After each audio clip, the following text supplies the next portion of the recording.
Have you ever noticed how falling at home becomes one of the biggest fears after turning 60?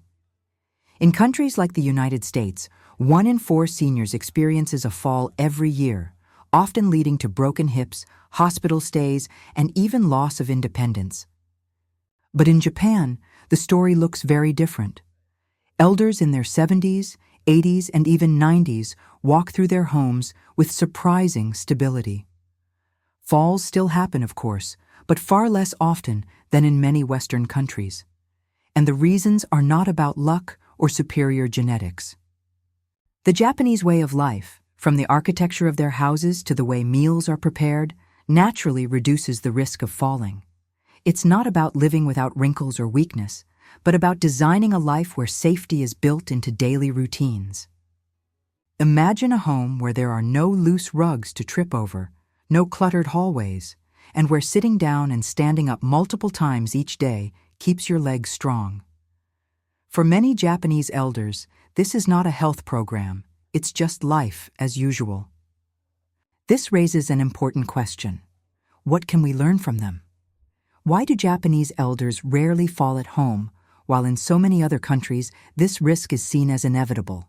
In this video, we will explore the 5 hidden reasons behind this difference. The unique design of Japanese homes, the foods that strengthen bones and muscles, the body trained by daily habits, the culture of prevention, and the practical lessons that anyone can bring into their own home, even outside Japan. When we think about preventing falls, most people imagine exercise programs, balance training, or medical checkups. But in Japan, safety starts with the home itself. The design of traditional and modern Japanese houses naturally reduces risks that often cause accidents in the West. One of the most important elements is the tatami floor. Made from woven straw, tatami is soft, slightly cushioned, and provides excellent grip for bare feet. If an elder does stumble, the landing is far gentler than on hard tile or wooden floors. In contrast, Western homes often feature slippery surfaces that turn small missteps into serious injuries. Another protective habit is the strict Japanese rule of removing shoes at the entrance. This prevents dirt, water, and dust from being carried inside, keeping floors clean and far less slippery. Indoor slippers or socks are worn instead, giving elders more stability as they move around. Japanese homes also tend to be low and simple. Furniture is minimal, with fewer tables, chairs, or objects that block passageways. This reduces the chance of tripping. The tradition of sitting on the floor around a low table, chabudai, not only encourages leg strength, but also clears the walking space, leaving wide open areas. Bathrooms, often one of the most dangerous places for falls, are designed with safety in mind. Many Japanese bathrooms include non-slip flooring, handrails, and deep soaking tubs with steps or handles for easy entry. These details, while subtle, make a major difference in protecting elders from dangerous slips. Even the sliding doors, shoji or fusuma, add to fall prevention. Unlike swinging doors, which can block space or surprise someone walking through, sliding doors move smoothly to the side, leaving pathways clear. This small design choice prevents many unnecessary accidents. Lighting also plays an important role. Japanese homes often favor soft but well-distributed light, with paper screens and lamps that reduce harsh shadows. Good visibility at night means fewer chances of missteps when waking to use the bathroom. In many homes, hallways are left uncluttered, with clear lines of sight from room to room. Altogether, the Japanese home acts like a quiet guardian. Instead of relying on high-tech solutions or constant medical supervision, elders live in spaces where safety is woven into tradition and design. The architecture is not just about beauty. It's about respecting the body's changes with age and creating an environment where falls are far less likely. In Japan, leg strength and balance are not only maintained through formal exercise, but through the rhythm of everyday life. What may look like small actions, sitting, standing, walking, quietly train the muscles that keep elders steady on their feet well into their 80s and 90s. One of the clearest examples is the practice of sitting on the floor. Instead of relying on tall chairs, many elders continue to use futons and low tables. Every time they lower themselves to the ground and rise back up, they activate the quadriceps, hips, and core muscles, the very areas that prevent falls. What feels ordinary to them is, in fact, a natural form of resistance training. Walking is another pillar of daily strength. Unlike in many Western countries where driving dominates, Japanese elders often walk to the market, the train station, or even just around the neighborhood. These consistent, short walks maintain balance, coordination, and endurance without the need for gyms or treadmills. Public life also encourages gentle activity. Train stations, shrines, and shopping streets often require climbing stairs or gentle slopes. This keeps elders accustomed to moving their joints in multiple directions, rather than only walking on flat surfaces. Over decades, these movements translate into stronger, stabilizing muscles. Morning routines also matter. Across Japan, thousands of seniors participate in Ragyo Taiso, or radio calisthenics, a short set of movements broadcast on national radio since the 1920s. These simple stretches improve flexibility and awaken the muscles, preparing the body for safe movement throughout the day. Even gardening, an activity beloved by many Japanese elders, contributes to balance and mobility. Squatting to pull weeds, bending to plant seeds, and standing for hours in natural light are physical challenges that keep joints lubricated and muscles active. It is important to note that these habits are not forced workouts. They are integrated into daily life, so consistency happens naturally. Elders do not need to schedule balance training sessions because their environment already requires their bodies to move in balance-preserving ways. In this way, the Japanese lifestyle teaches a powerful lesson. Strength and stability are not built in occasional effort, but in the simple, repeated actions that shape every day. By keeping movement woven into ordinary routines, elders create resilience against the falls that so often rob independence elsewhere. Strong legs and steady balance are not only the result of movement.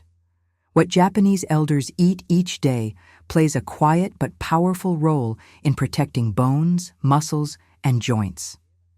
Their diet is rich in nutrients that keep the body resilient against the weakening that often leads to falls. One of the most important contributors is calcium.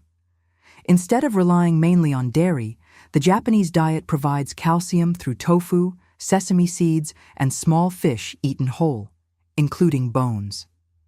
These foods are highly absorbable and regularly consumed, keeping bone density stronger with age. Another essential nutrient is vitamin D, which supports calcium absorption and bone health. While sunlight exposure is one source, the Japanese diet also offers vitamin D through fish like salmon, sardines, and mackerel. This consistent intake prevents the silent bone weakening that increases fracture risk after falls. Protein is equally crucial.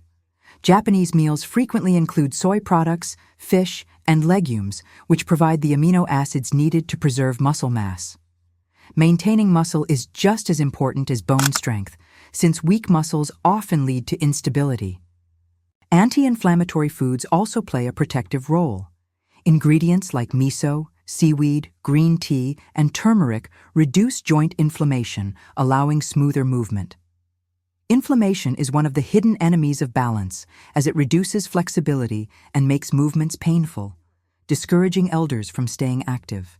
Here lies a valuable lesson for anyone over 60. The Japanese diet is not about restriction, but about building resilience from within. By focusing on balance, variety, and natural sources of nutrients, elders maintain bodies that are less fragile and more resistant to injury. For those looking to adopt these habits, small changes can make a big difference. A bowl of miso soup at breakfast, a handful of sesame seeds sprinkled on rice, or grilled fish twice a week. These are realistic, accessible adjustments that strengthen bones and muscles without drastic lifestyle shifts. And if you'd like to dive deeper into this way of eating, there are resources designed specifically for people over 60. My ebook, Japanese anti-inflammatory diet after 60 explores these foods in detail and shows how to adapt them into simple, satisfying meals. It is not about exotic trends, but about time-tested traditions that truly support mobility and independence. By aligning food with the body's needs, Japanese elders gain a hidden shield against falls. Their meals are more than nourishment. They are daily medicine that keeps bones dense, muscles strong, and joints free to move with ease. Physical strength and safe homes are part of the story, but culture completes it. In Japan, aging is not seen as a weakness to hide. It is a stage of life respected by families and society. This cultural foundation changes how elders live, move, and prevent falls in the first place.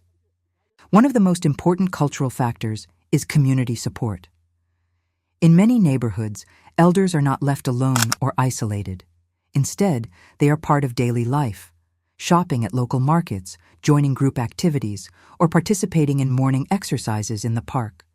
This constant social involvement keeps them active and less vulnerable to accidents at home. Respect for aging also shapes healthcare. Japan emphasizes preventive checkups and early interventions. Doctors and community health workers monitor mobility, balance, and bone health long before problems become serious. By identifying risks early, they prevent the dangerous cycle of falling, hospitalization, and loss of independence. There is also the influence of ikigai, the Japanese concept of having a reason to live. For elders, this may be tending a garden, caring for grandchildren, or participating in local festivals. Having purpose encourages daily activity, which keeps muscles and joints engaged. A body with purpose moves more, and a moving body is less likely to weaken and fall. Japanese homes and cities reflect this cultural respect. Public spaces are designed with accessibility in mind. Clear sidewalks, railings on stairs, and benches for rest. These details allow elders to remain part of society rather than withdrawing indoors, which in turn prevents the decline that often leads to accidents. Another subtle yet powerful factor is attitude toward aging itself. In Japan, wrinkles, gray hair, and slower steps are not seen as failures, but as natural signs of life lived well. This acceptance reduces the stress and shame that sometimes make elders hide their struggles in other cultures. When challenges are acknowledged openly, solutions, like adding handrails or adjusting routines, are embraced without hesitation. Altogether, this culture of prevention and respect ensures that elders remain engaged, supported, and protected. Falling is not treated as an unavoidable fate, but as something to anticipate and prevent with wisdom, planning, and community care. By surrounding elders with purpose, respect, and safety, Japan demonstrates that preventing falls is not only about bones and balance, it is also about belonging, dignity, and harmony between generations. Not everyone can live in Japan, but the lessons that protect elders from falling can be applied anywhere. The key is not to copy every detail of Japanese life, but to adapt the principles to your own environment. The first lesson is simplify your home. Remove loose rugs, keep pathways uncluttered, and make sure furniture is placed to allow easy movement. A minimalist approach reduces obstacles and lowers the chance of tripping. Second, create safer bathrooms. Non-slip mats, grab bars, and better lighting can prevent one of the most common places for falls. Small investments in safety pay off with long-term independence. Third, make daily movement part of life. You don't need to sit on the floor, but you can strengthen legs by using stairs instead of elevators, walking to nearby shops, or standing up from a low chair several times a day. These micro-habits maintain strength naturally. Finally, adjust your diet to support bones and muscles. Add calcium-rich foods, eat more fish or legumes, and include anti-inflammatory ingredients like turmeric or green tea. These simple choices can help protect against the silent decline that increases fall risk. The Japanese example proves that fall prevention doesn't have to be complicated. With a few thoughtful changes, any home, in the West or elsewhere, can become a safer place to grow old with dignity. Aging with dignity is not about chasing youth, but about shaping life so that each day feels steady and secure. In Japan, elders show us that safety is not just a matter of luck. It is the result of choices, culture, and care woven into the details of daily living. Falling at home does not have to be inevitable. By respecting our bodies, simplifying our spaces, and nourishing ourselves wisely, we can extend independence and peace of mind long after 60. It is not perfection that protects, but small habits repeated with consistency. So ask yourself, what small change could you make today to create a safer tomorrow?